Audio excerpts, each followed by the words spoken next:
is my pleasure. Okay, I am multitasking here. Just bear with me. You know, I don't know, is Mercury in retrograde right now? I'm just asking, because I had everything set up and it's disappeared. I don't know. Just give me a second here, please. Okay. Okay. Well, there she is. All righty. Why, Jen, I think I have you here. It is my pleasure to introduce to you and to welcome Jen Beatson King. Jen has always felt the force of spirit around her, but while growing up, this force terrified her. She was involved in a serious car accident, and it was her spirit guide who walked her through the recovery.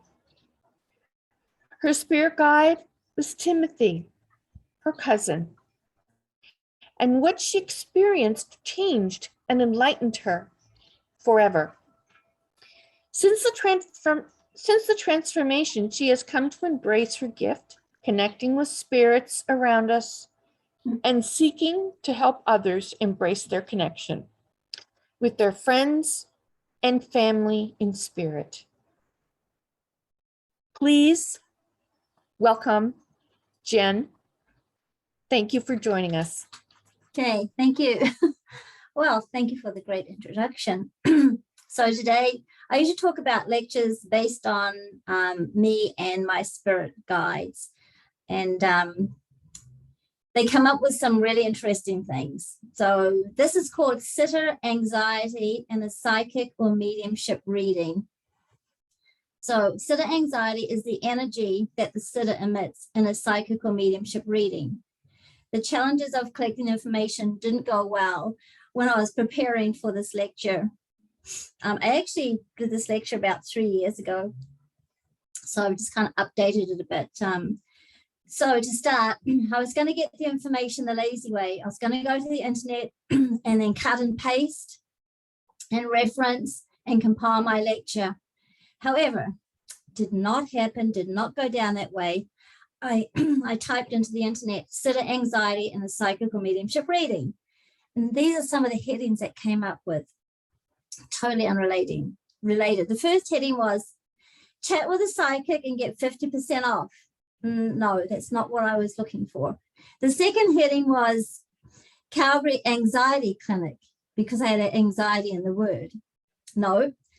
The third heading that came up in the internet was witchcraft spell expert, purchase a spell. I have no idea why that came up. The fourth heading that came up were, are mediums real? Do mediums work? Does mediumship work? And then the fifth came up, I was kind of getting exasperated. It was like, how to get a reading with a Long Island medium. It's like nothing to do with sitter anxiety. So there was no luck on getting anything about sitter anxiety and a psychic or mediumship reading. So that was my first attempt. Then I tried through YouTube and I got various other information, had nothing to do with sitter anxiety. There was nothing on sitter anxiety. All right, so then I decide that spirit was bugging me all day. So I sat in the power and I connected to spirit, and then I received first-hand information from my trance guide, Helen, who's also my scribe or a scribe in spirit, and she's a record keeper in spirit.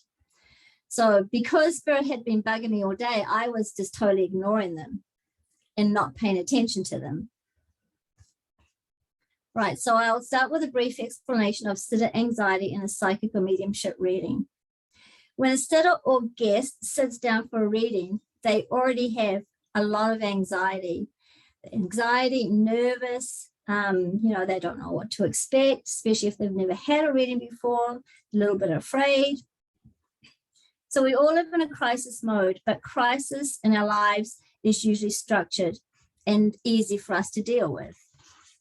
However, anxiety can take us by storm, a storm that comes from left field. So when leaving your house, you go out the door, your anxiety starts, even though you may not consciously be aware of it at the time. Generally speaking, a sitter is in some sort of crisis, seeking help, support, love, confirmation, forgiveness, release from guilt, or closure when seeking out a psychic or a medium, seeking them out for a reading. There is definitely anxiety hidden behind all of these words that I just said. The sitter always has a level of anxiety, waiting for their loved ones to communicate with them. The following examples are what my trance guide, Helen, came up with. These examples have been in some of my readings, in some of my mediumship readings. So aptly pointed out by Helen. Sitter anxiety, according to Helen, comes in so many different ways. And all of these ways are related to the readings that I have done. Okay, now I'll give you these examples through my personal experience with readings. So there's actually 10 examples, but they're pretty quick. Domestic sitter anxiety. A wife wanting to come for a reading may experience domestic anxiety, not from the reading, but from her spouse and his or her dislikes of mediums. He may think them charlatans trying to take his money from an innocent, his wife. She may be feeling guilty and anxious to have the reading. Yeah, this happens quite a lot. She may have to have it secretly so she won't be berated at home. The reading in secret downplays her domestic anxiety related to her husband's strong, overbearing, controlling opinion. This will affect the reading at first, but the energy slowly builds in time. So the next one is emotional sitter anxiety. And this is quite a heartfelt one. And you kind of have to take a big, deep breath and really connect with the sitter and the love of energy. A mother comes to talk to her departed son or daughter who intentionally passed of their own hand. She comes for the first time in despair, and anxiety builds with emotion, tears, and the unknowing. The mother wonders if her adult child is really alive on the other side. She wonders if she could have prevented the passing. She wonders if she can truly communicate with her adult child. She may be emotionally distraught, thinking that this may be the last chance to connect with her child. In these situations, emotional anxiety builds up so much that it fills the reservoir and overflows. So this is a reading that has to be done in a very gentle, loving manner. The third example I have is religious belief, sitter anxiety. There may be a middle-aged woman whose deep ingrained religious faith plays a significant part in her religious belief anxiety. For example, she could have been a good Catholic, a radical Christian, a staunch Baptist, a Muslim, or a Jehovah's Witness coming for a reading. She would have been entrenched in her religion or taught that the spirit world was evil or sinister. So she suffers from religious belief anxiety around the reading. This may block the energy of the reading until discussed prior to the reading. So I was doing a group reading one evening with another medium, and this woman came in and she was just a retired CEO, block, so used to being in a controlling situation. And it came out eventually, she could not take anybody, and there were people there. And it came out that she was a Catholic, had been brought up in a really strict Catholic environment all of her life. So what I said to her, okay, we'll just leave it. She had paid, so we'll leave it. We'll get together again, like in a week or two. We did. We went over her feelings of religion and the barriers that she had. Then somebody came through who had come through 2 weeks previously, and she could take them And it was an old boyfriend of hers from like 30 years ago who bought her a beautiful box of red roses, and he had brought those roses to her when they were actually dating. So at that point, opening up, she was able to accept that person and remember that person. So the fourth one is financial sitter anxiety. There could be financial restraints due to circumstances around a low income situation. The old lady takes grocery or rent money to have a reading to connect to a recently passed loved one. Her heart aches to be near him again after 55 to 60 years of marriage. This scenario is financial sitter anxiety, but if shared with a medium, it could be alleviated with simply saying, hey, you know what? You don't have to pay. It's fine. No payment necessary. Then the reading would be light and a heartfelt memory for the old lady. Mediums don't always need to accept money for their services, as we are in service to spirit anyway. So the fifth one is superstitious anxiety. There could be generational superstition about bringing the dead back from the grave, disturbing the dead, or bothering their souls. The sitter may suffer from superstitious anxiety by thinking up terrible and unfounded consequences for disturbing the dead.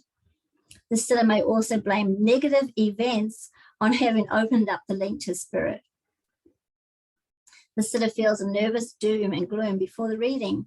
Once the reading and after the reading, the sitter is more accepting and more relaxed. Then the sitter almost always seems to thank the medium with gratitude, taking a complete turnaround. The sitter is told that nothing will follow them home and the spirit has gone after the reading. And specifically with these people, I always say, you're welcome to phone me again if you have any concerns. And I think that's only happened once or twice. So you just, alleviate their concerns and then they're fine.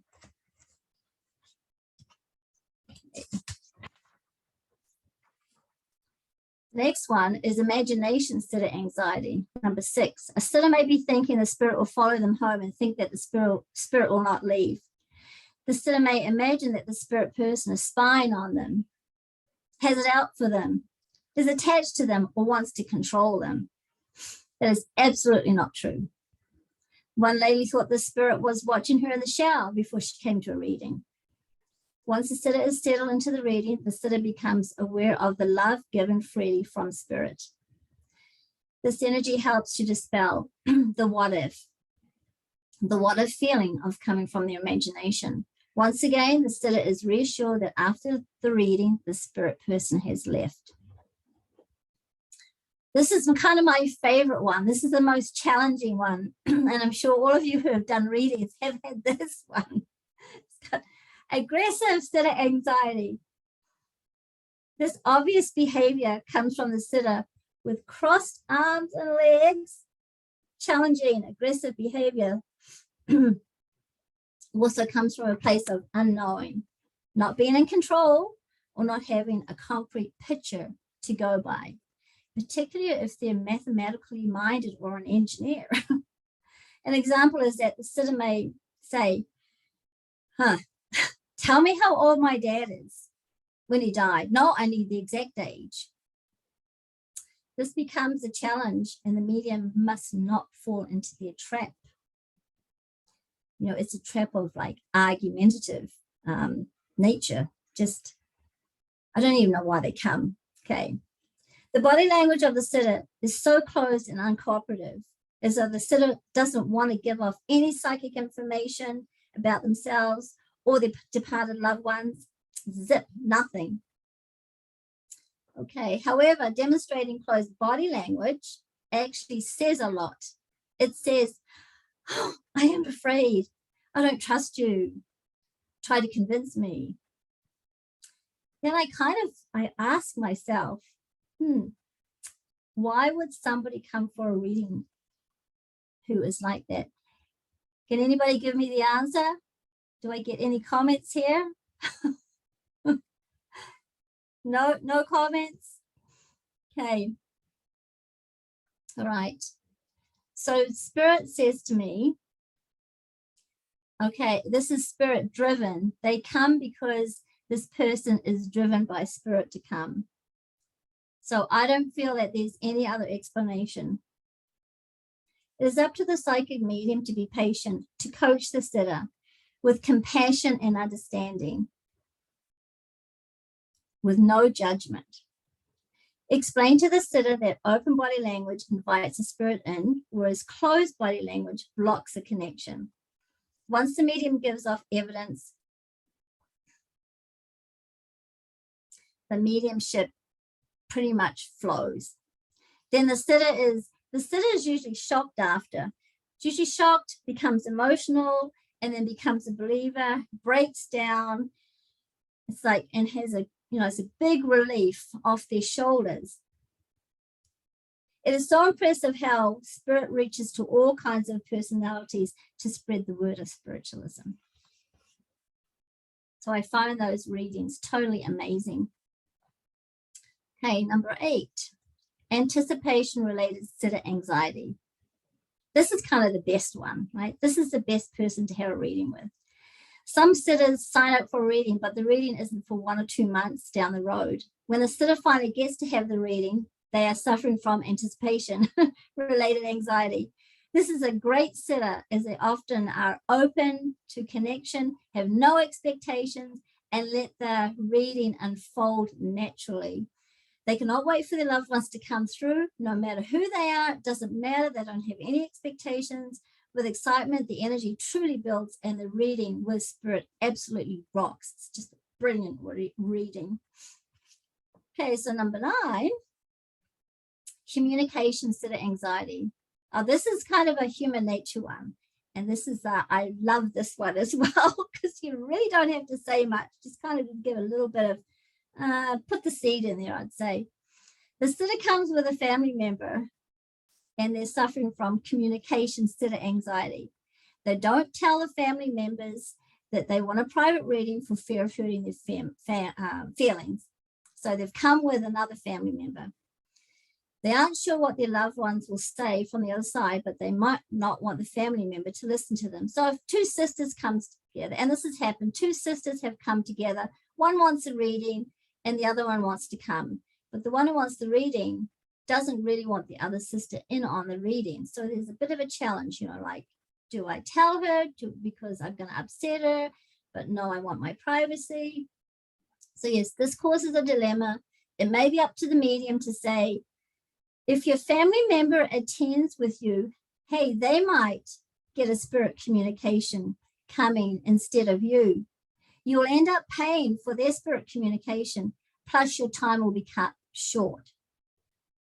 The sitter then has an excuse to ask the family member to wait in the other room. Then the reading commences. It's pretty cool how that happens. So then the sitter is not embarrassed to tell her sister to leave. All right, the last one is stress anxiety sitter. Sitter comes to the readings with stress sitter anxiety, not knowing what to expect with the reading and wondering who will appear. The sitter also may not want to accept the spirit who comes through or be fearful of who crosses the veil. The sitter becomes a nervous Nelly. Yeah, these ones are great. And a chatterbox at the onset of the reading. The reading needs to be paused and to ask the sitter, hey, please be quiet. Please don't feed me. Please don't lead the medium. Please don't give off any personal information. Just please relax. At the end of the reading, the sitter can speak more freely and give off the personal information and details at that time. So sometimes you have to, these nervous Nellies who just kind of chatter, you've got to ask them just to stop so you can get the information from the spirit first. So just a bit of debriefing here. A lot of these anxieties are carried by the sitter and not shared with the medium before the reading, unfortunately. It is the medium's job to discern the energy of the sitter using their intuition. This does take practice and over time becomes second nature to the medium. An experienced psychic spiritual medium feels the anxious energy of the sitter. There are many challenges to giving a reading. Anxiety factors in as a small part of the reading, and the reading is like a diamond. The sitter's anxiety is only one small facet of the diamond. Information on sitter anxiety in a psychic or mediumship reading is not available on the internet, as I've tried to find it, or at least I couldn't find it. I challenge any of you to try to go find some information. Debriefing from a reading with friends does help to alleviate any buildup the sitter has post-reading or after the reading. In a reading, there are many other facets to consider, but today I just wanted to go over and bring in the sitter anxiety in a psychic or mediumship reading to the forefront. Sitter anxiety can happen to all of us. It can be 5-minute reading, 10-minute, half an hour reading. It can be the medium getting a reading from somebody else or the medium giving the reading to the sitter. So to close, I hope this was an informative lecture, and blessings to all of you in Spirit's love and light. Thank you very much for listening to my lecture. Thank you, Jen. Thank you. It brings a lot of light on what it's like to be a medium, a psychic medium. And it also, it gives people a perspective. When you're learning mediumship, it's not just about what you can do in your communication with spirit. It's about the sitter as well. Mm-hmm. And it's interesting, everything you bring up when I work with children, intuitive children, they are like those sitters, but they are also the mediums. Yeah. Very, very difficult working with those little light people. Just saying. Just saying. So I don't think there's any announcements. I just wanted to bring that up first. Karen, Catherine, Randy, anybody? Is there anything you can think of? Okay, so, all right, that was going 3 times. So now we go to our next song. And I can't remember which one. I think it's